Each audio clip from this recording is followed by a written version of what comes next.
Welcome, and thank you all for joining us for this episode of the Crexi Podcast, an insider's look at all things commercial real estate. In this show, we cover a broad range of topics that cater to CRE newcomers and industry leaders alike. I'm your host, Jessica LaRusso, and today we are thrilled to sit down with James Nelson, Principal and Head of Investment Sales at Avison Young's Tri-State office. A little bit about our guest. Highly acclaimed investment sales broker James Nelson is the principal and head of Avison Young's Tri-State Investment Sales Group in New York City. During his 25-year career, Nelson has sold more than 500 properties and loans totaling over $5 billion. His accolades include being named Commercial Observer's Power 100, a Crexi Platinum Broker Award winner, and receiving the Deal of the Year award by Rebney. Nelson is also a serial real estate investor and has launched 2 real estate funds with total capitalizations of over $350 million. He is passionate about helping others achieve real estate success and offers regular training through his podcast, The Insider's Edge to Real Estate Investing. He regularly lectures at Columbia, Fordham, NYU, Wharton, and his alma mater, Colgate. Nelson's greatest joy stems from spending time with his wife, Allison, and their 3 sons. James, welcome to the podcast. Jessica, thank you so much for having me. I'm a big fan of your show. And as being a fellow podcaster, I know how much goes into this. So just really appreciate what you're doing for the industry and help educate brokers and real estate investors out there. And my only qualm with your intro was you should have put my Crexi Award front and center. I mean, put the right at the top. Observer Power 100 to the back. I mean, it's let's put the spotlight on Crexi. I think it's wonderful what you all have done from a broker's standpoint to help our sales process and get the word out on our listings. So thank you. Oh, thanks so much, James. We're super excited to have you on and hear more about, your career. And of course, we can touch on how you've been using Crexi, but I know we just covered your background. Can we dive a little bit more into your career path and some lessons along the way? I'm sure all of our guests would love to hear. So maybe you can start off by telling us where you're from and really how you got into this industry. Sure. Well, grew up in Wisconsin and then moved to Maryland and went to boarding school and then upstate New York, Colgate, for college. And my senior spring, all my friends had investment banking jobs. I had no idea what I was going to do. I thought maybe I'd go out to the West Coast and make movies until I found out that no one was paying me to head out there and I was $5,000 in credit card debt. So I figured I'd get a real job. So I went up to the Career Service Center and fortunately there was a resume drop deadline that day for Bob Knakal Realty Services. I didn't even know real estate was a thing, but this company was founded by Paul Massey, class of 81. It sounded like a great opportunity. So I dropped my resume in the box and the rest is history. So I would say for me, it was definitely luck getting into this business. I mean, I see resumes today for college students who are so much further along in their path. And maybe you've got some college students who are listening today who are already educating themselves and learning about all the incredible opportunities in the real estate field. I love that. So right out of college, did you have, when you were just starting out, a mentor, maybe at the brokerage or the firm, or somebody that really kind of helped you with your career path early on? For sure. And Paul welcomed me into the firm, but I, along with Bob Knakal, who I started my career with, working directly for them. And I always say it was better than an MBA. I sat one cube away from both of them. So just listening, hearing, absorbing, and they were always super busy doing deals. And so I really learned the business by listening. So mentorship is so important. And for those who are listening and starting out careers, it's really important who you start working with because you really want to not only learn from them. And so, don't always just chase the highest paid check. You got to really play the long game and make sure that you're starting off at a place where you get the support and the mentorship to really put you on the path for success. I love that. I mean, you clearly were learning from the best. Was there anything that kind of early on that they taught you or you learned yourself that became invaluable to really, taking with you career forward? Well, the Bob Knakal model, and they were really, at the time, and this goes back 25 years ago when I started in the business, they had already been at it for another 10 years, and it was a very inefficient marketplace. So this was certainly before the days of Crexi and multiple listing services. I mean, it was a very inefficient, old school business where a lot of the deals happened off market. People certainly weren't going in representing owners, maximizing exposure of the listings, and they really pioneered that. But the focus, not only the fact that we were representing owners in the sale of their buildings, but we were most famous for the territory system. And that really informed me early on in the career that expertise is so important. What Bob used to say is we're not in the brokerage business, we're in the information business. And so Mhm. after being a sales associate for a year and a half with Bob, and it was time for me to step up and begin my own territory, before I could pick up the phone and start calling owners, I had to study the Chelsea neighborhood. 50 blocks. I needed to research all the sales, all the owner information. This is before the data was, again, teed up on a silver platter like you all do for us today, but had to go through and research and go through property by property, take pictures of every building. And as archaic as that was, I will tell you the time that I spent in the neighborhood pounding the pavement block by block, that stuck with me. And I will tell you, after focusing in on that area for a 3-month period, even though there was brokers who had been at this for decades, and they certainly had a lot more experience, my specialty and expertise in that Chelsea neighborhood, I could run circles around with them. And so, that's advice that has stuck with me, not only throughout my brokerage career, but as an investor. And as I talk about in my book, The Insider's Edge to Real Estate Investing, being an expert is so essential in being successful in whatever you do.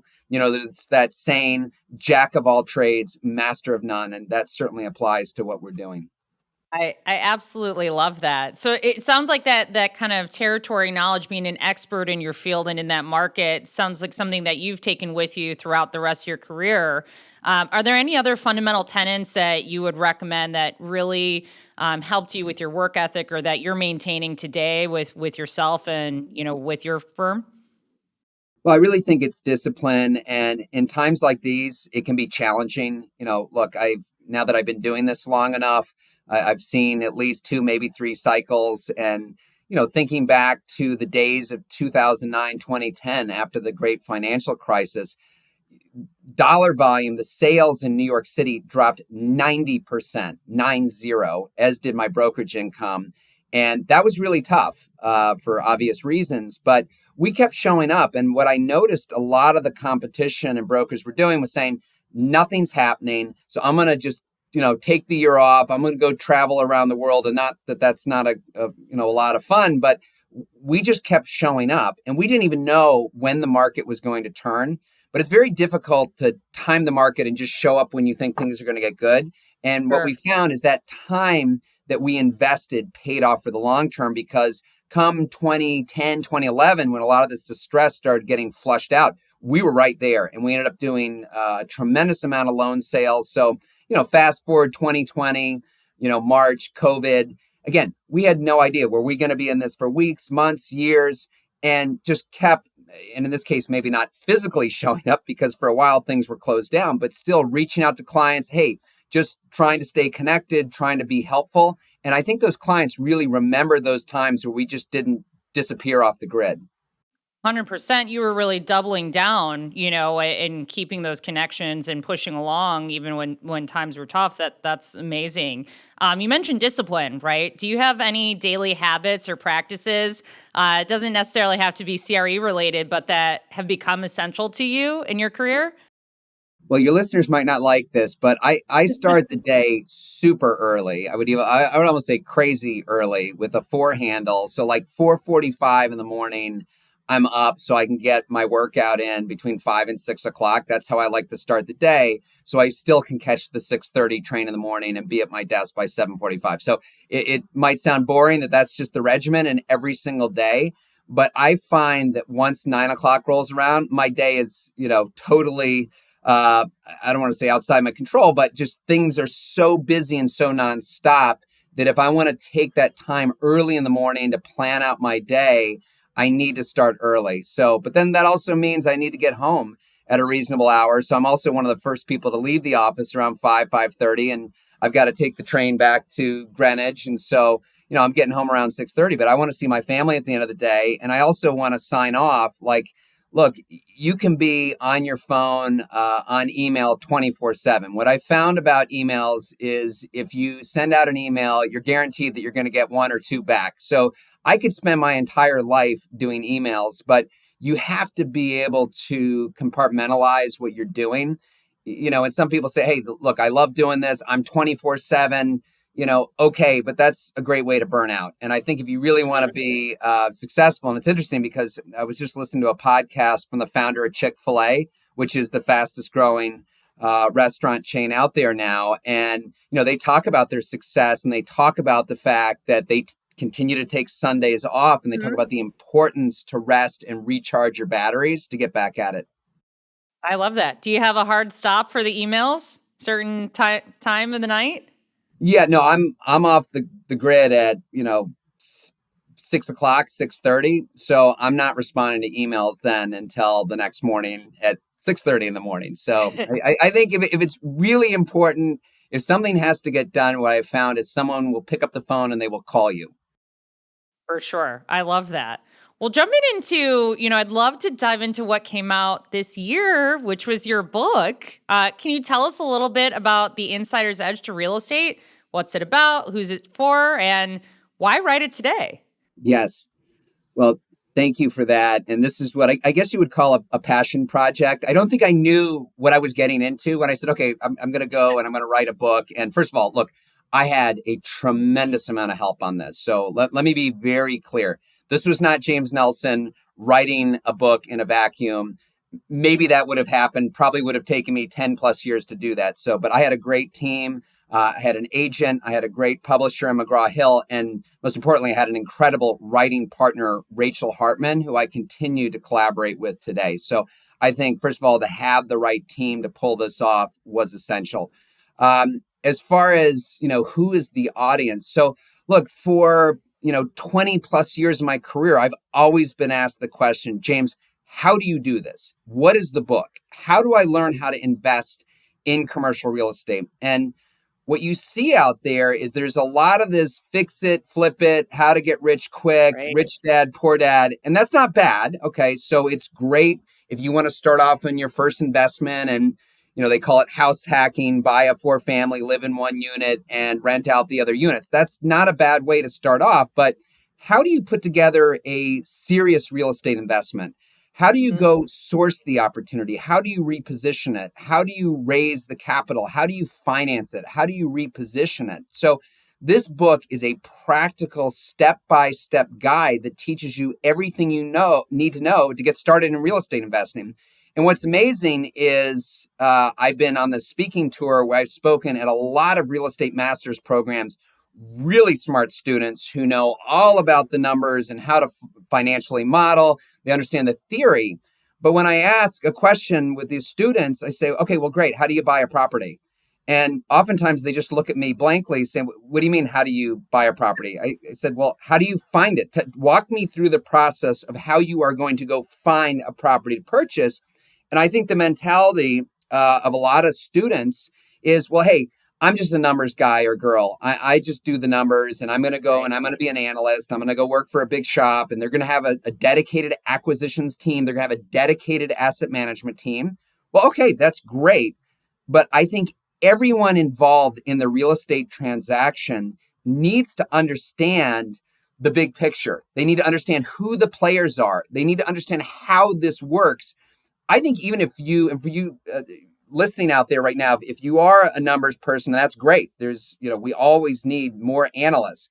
But I would suggest to you, you will be a better analyst if you understand how the sales process works and what to look for as a broker or an investor. So, and I think conversely, I think the brokers out there can be a lot more effective at their job if they understand the investor mentality. So I think what has really been so wonderful to hear is the feedback from this book where people have said, James, I read the book, and these might be students saying, I wish I had this book before I started on my journey. And now some of the master's programs are now offering this as recommended reading before they begin their journey. But even veterans who've been in the business for 20 years have said, James, some of the way you put this all in the book, maybe some of this is obvious, but you've really showed me what to focus on. And especially in this kind of market, right? So there's a tremendous amount of challenges right now, rising interest rates, and maybe we'll get into that, and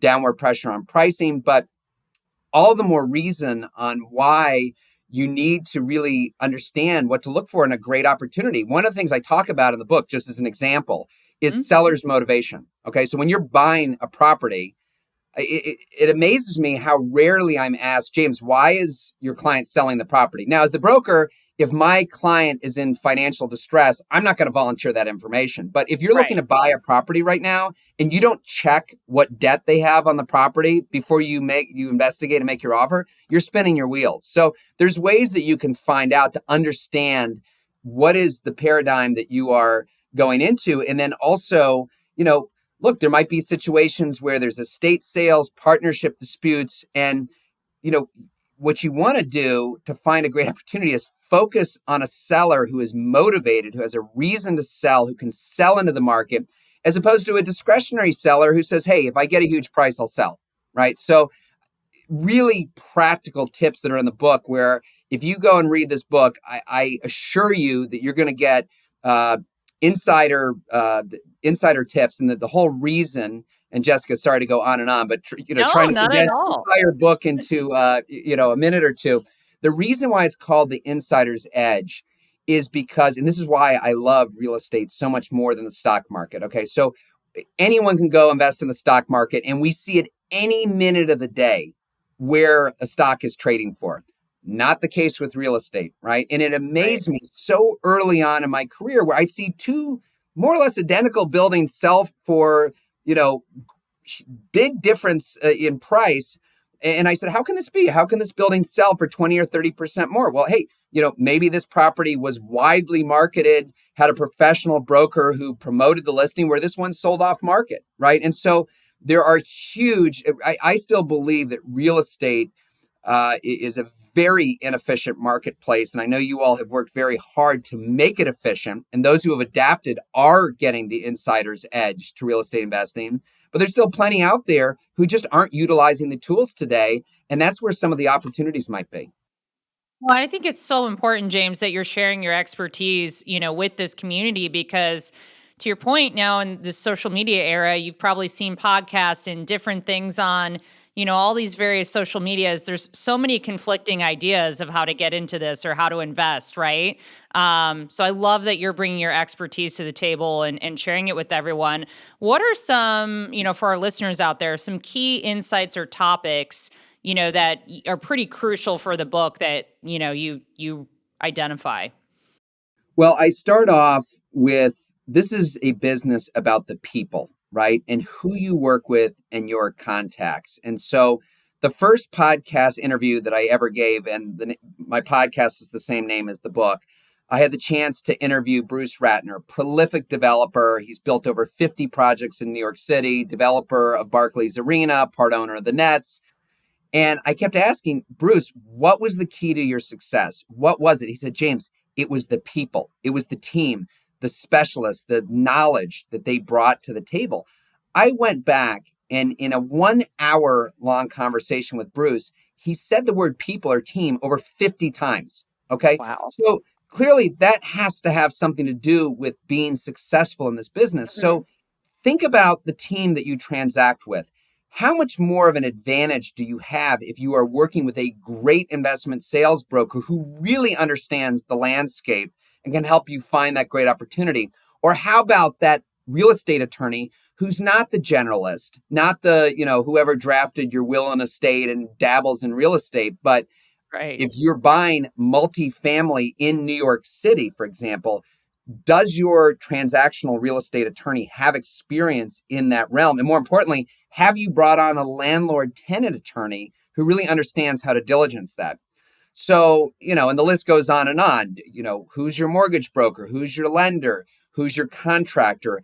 And so what we find is the better your team, the better your chances for success. So that's really important from the start. And above and beyond, I also talk about the need to have great partners. Okay. So I believe, Jessica, that the number one thing that holds people back from investing in real estate, and maybe you've thought about this yourself. You say, hey, I'm covering the real estate sector. Investing in real estate sounds really interesting, but James, I don't have tens of millions of dollars in the bank. Maybe you do, and maybe you've already amassed a huge portfolio. So maybe I'm off base here. But, that is a common and a real concern. Look, if you don't have that uh, equity to stake for a transaction, how do you do this? How do you start? Well, listen, the good news, everyone, is that if you can find an incredible opportunity, the capital will follow. Okay. So you have that opportunity, you have that business plan, you have the expertise to execute on that. And then you bring that opportunity to an experienced partner and you say, look, I have the deal, I have the business plan, I don't have the capital, but I would like to partner with you. Can I bring this deal to you? Can you give me sweat equity in the deal? Can I sit alongside you as a co-GP? Can we do this deal together, right? Because that experienced partner who has the capital relationships, has the banking relationships, has those relationships with the team that can see through the investment. You find that great partner and you do a couple of those, now you have your own track record. And one day you can do this on your own. I love that advice. And you're absolutely spot on, James. I think there's so many people that look at commercial real estate and they want to start to get involved, but don't necessarily know those first steps how. So really excited to see that here in the book. When you were writing it, were there any challenges that came up that kind of surprised you? Well, what I will tell you, not writing it, because again, I had an incredible writing partner in Rachel Hartman, who has written for Forbes, US News and World Report. She was amazing.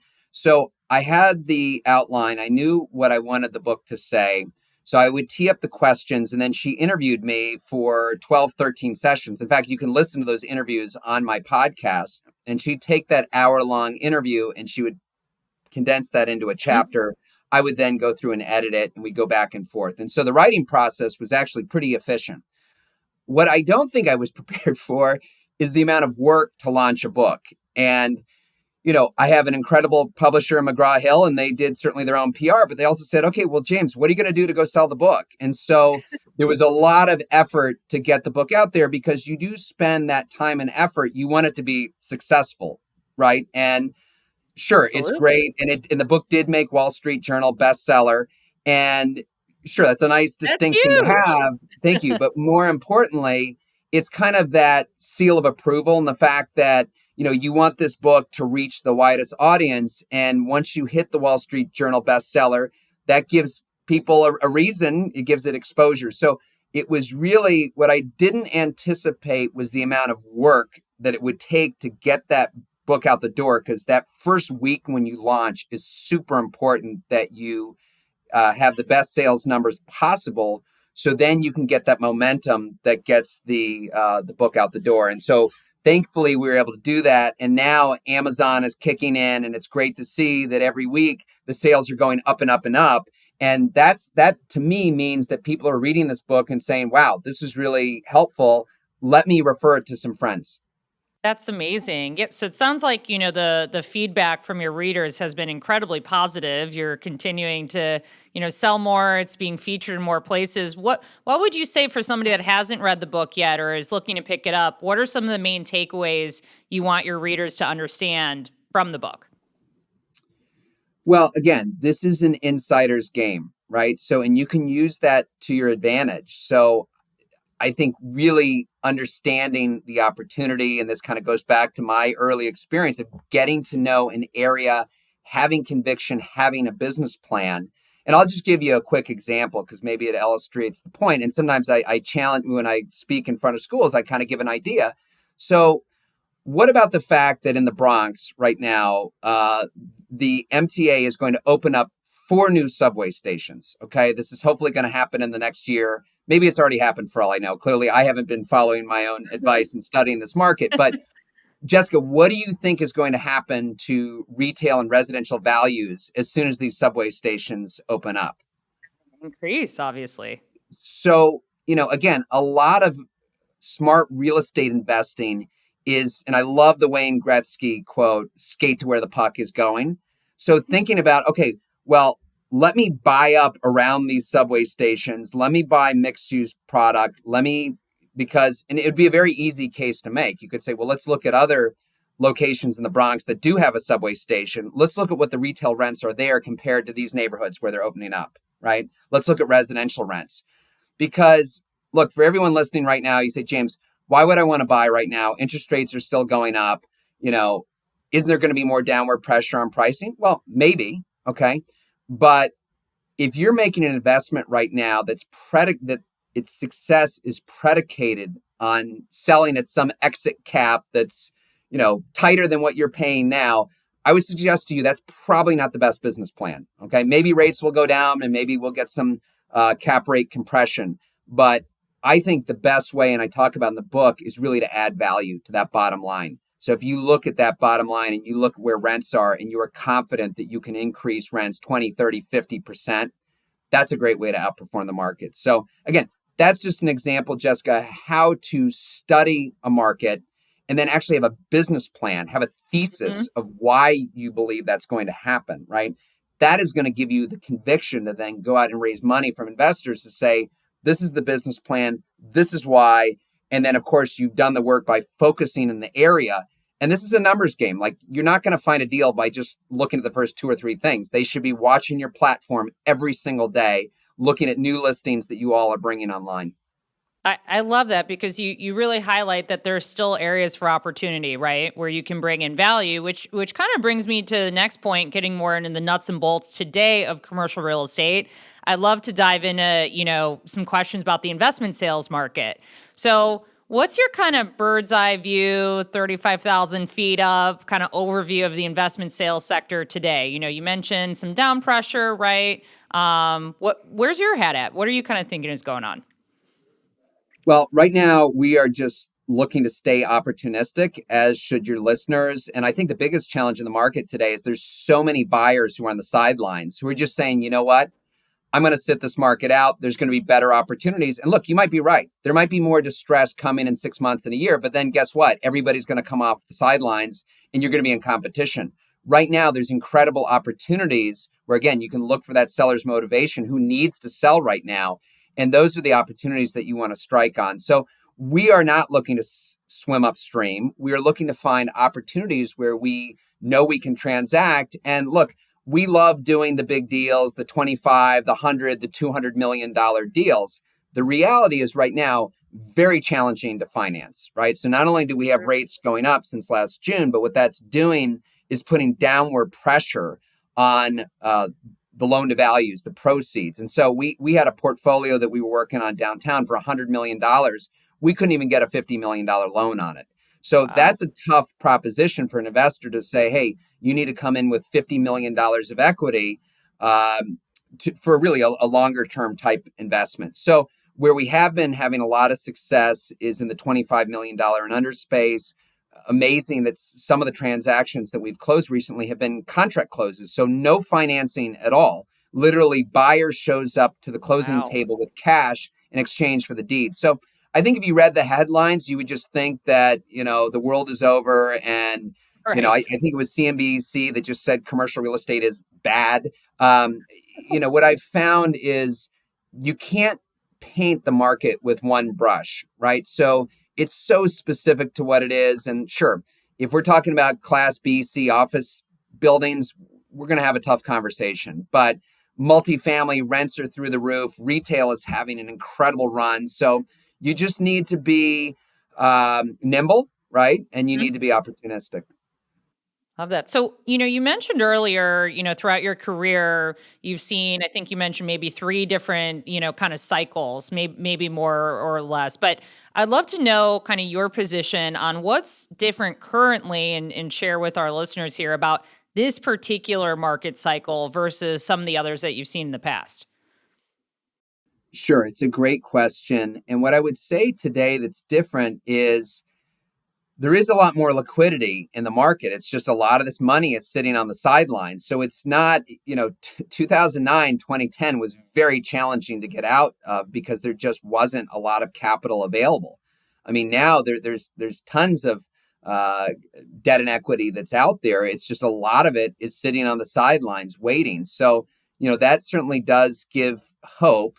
I think where it's different, and certainly talking about the return to office, I mean, post 9/11 and another downturn and obviously catastrophic event, but there was really everyone rallied around and said, look, we have to get back to the office. We have to support New York. I mean, this is very different because this has fundamentally changed the way we work. And a lot of the companies who want to continue to retain talent are having a challenge getting people back to the office, certainly 5 days a week, if not 3 or 4. So we've changed the way that we work, and it's different. So I think that's where we need to be creative, and we need to think about, a lot of this office space is now obsolete. So what do we do with it? And converting to residential would seem like an obvious answer. I mean, here in New York, we have an affordability crisis. We have a housing crisis, but it's actually turns out very challenging to convert office to resi for a lot of reasons, zoning, Right. floor plates. But the big thing is it really has to make financial sense. Otherwise, developers aren't going to take the risk and spec it. And we've tracked 80 office buildings that have traded in Manhattan since COVID, and only 4 of them have been converted to residential. Wow. And Okay. all 4 of those sales were downtown in the financial district and sold for under $300 a foot. So look, if you buy an office building for $200 a foot, you might not need a tax abatement to make it worth your while. But if you really want to move the needle, I think the city, the state need to step up and really incentivize developers to take that risk at a challenging time, because that could certainly help things on all fronts. Thank you for that insight. Do you have any surprising or maybe controversial thoughts about current market happenings that you'd like to share? Controversial. I don't know. Like, I just think this is really revealing herd mentality right now. And I don't want to put all the institutions in one bucket, but, let's talk about office. And, the reality is right now is if you're sitting on an investment committee and you're the brave soul who says, I think we should buy this office building, I mean, you're probably concerned you're going to lose your job. And by the way, probably worse if you're a lender. If you're a lender, you're probably scared to death to make that recommendation. And then in the meantime, you have all these regulators now, watching every move. And that's just making the situation worse. And so if you look at who is actually active, right, and who's actually buying properties, and isn't it amazing that, I don't know how many people even knew who Empire Capital was a year ago. And they've now become the largest investor of office buildings in the last year because they don't answer to a committee, right? You have ultra high net worth individuals that are saying, look, we're going to make a bet. New York City's on sale. We're buying at this incredible basis. And, we're also selling to a lot of foreign investors right now. And I think they're going to, look, time will tell if that bet's going to pay off. But I think, that kind of groupthink, if you will, is a lot of what's holding the market back, right? Because you do have that herd mentality. Was that controversial enough for you? Or I don't know if we're trying to make headlines or what. I think so. Absolutely. I love that you're just kind of exposing, that herd mentality, right? I think a lot of people see it happening in the news, but it hasn't necessarily been talked about in that way. So thank you for sharing. You have a really unique perspective, being both a broker and an investor. What advice would you share for your fellow principals or potential clients seeking to navigate the market today, right? You mentioned that there's bringing value, looking for opportunities in kind of practical sense. What advice would you give? Well, first of all, just speaking on the investor side, in addition to being a broker, I was very fortunate early on in my career to start investing. And I think a lot of brokers don't do that. They just say, well, hey, I'm a broker and this is what I do. And look, it is a full-time job. And it's really important if you're going to be a broker and invest to make sure you do it in a conflict-free way. So as a rule, I never invest in anything that I have any brokerage involvement at all, even as a limited partner. I think, could you end up investing in a deal that you sold, even if there was disclosure? Maybe, but it just doesn't feel right. So I think the first thing is you really need to kind of separate those roles. But I think the other thing is, being a real estate investor doesn't necessarily mean that you have to be a developer and build 50-story buildings. I mean, you can be a limited partner, and there's nothing wrong with that. I think the first thing is really to assess your time and your risk tolerance. And if you want to be a general partner and you want to go in and asset manage and reposition properties, that's a full-time job. And that's not for me. I don't have the time to go in and oversee a construction project, but I've been doing this long enough that I know what works and what doesn't work. And what I've found actually, Jessica, is that I'm looking more at the sponsor than I am at the deal as a limited partner. I mean, I'll give you an example. I just invested in an RV park. Now, conceptually, this makes, in theory, a ton of sense to me. Like, I love the fact that it's a land bank. I love that there's great cash flow. There's a lot of reasons why it's a sector that's very inefficient, that's not controlled by the institutions, and there's really ways to go in there and aggregate. But, I would never invest in that kind of opportunity if it was not for a great sponsor who I've known for 20 plus years. And I've seen them have incredible success elsewhere.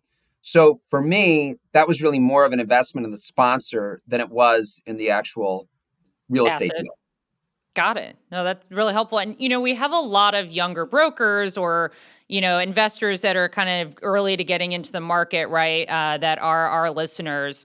What advice would you give them for navigating this shifting market, right? From maybe both a broker and an investor perspective? Well, this is something that I learned very early on, which as a broker, time is your most valuable asset, right? And it's really difficult, especially when you're starting off, when you think you can get a listing and you say, oh my gosh, this is a great listing.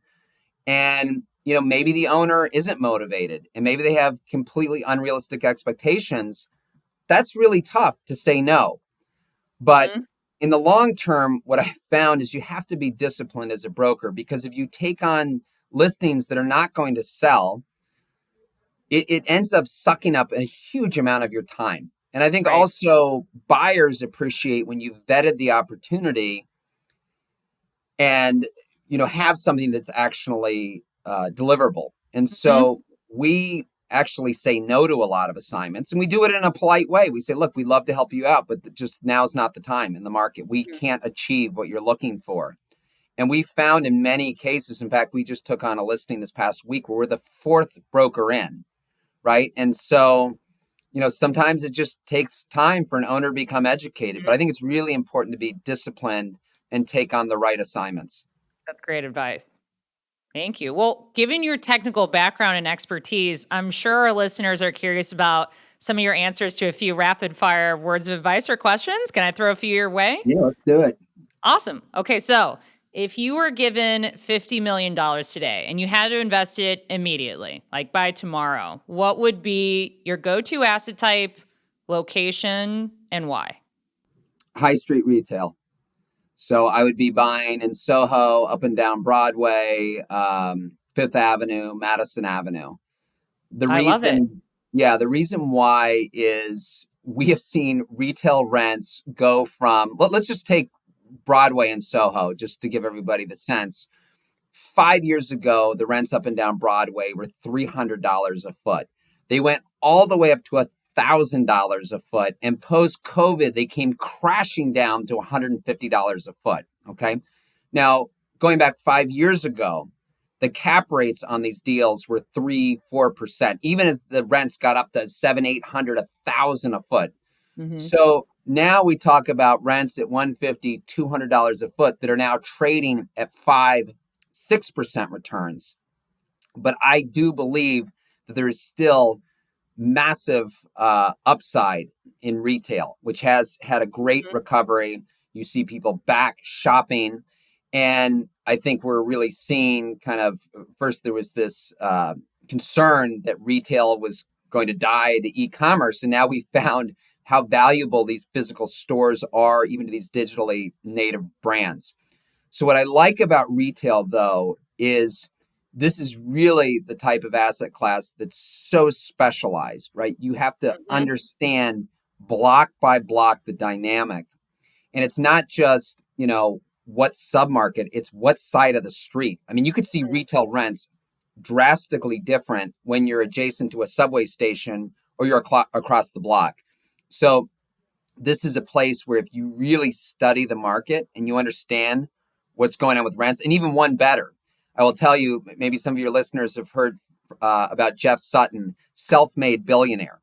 And the way he made his fortune was he actually had the tenant relationships in hand. Originally Payless, then Walgreens, and he would go and he would buy these vacant, distressed properties with the tenant in hand, right? So he would get the distressed vacant pricing, and overnight he doubled the value of the real estate because he brought the tenant to the table. So, if anyone is listening to this and they have $50 million that they would like to deploy for that strategy, give me a call. I'd love to partner with you.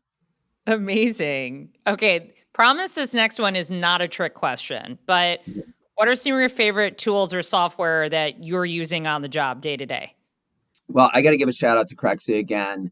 And it's not a trick question. I think it's so important, especially for brokers, to really utilize the tools and leverage their properties. I mean, I think I talk about it in the book, but there's such a huge difference when we see marketed deals that are properly exposed to the market as opposed to off market. And don't take this the wrong way. I'm not saying that every single off market deal is a great buy, because obviously you have to do your homework. But look, I mean, you all make it so easy today to promote our listings to the marketplace and make real estate more accessible. So for the brokers who are not leveraging that technology, it's a huge missed opportunity.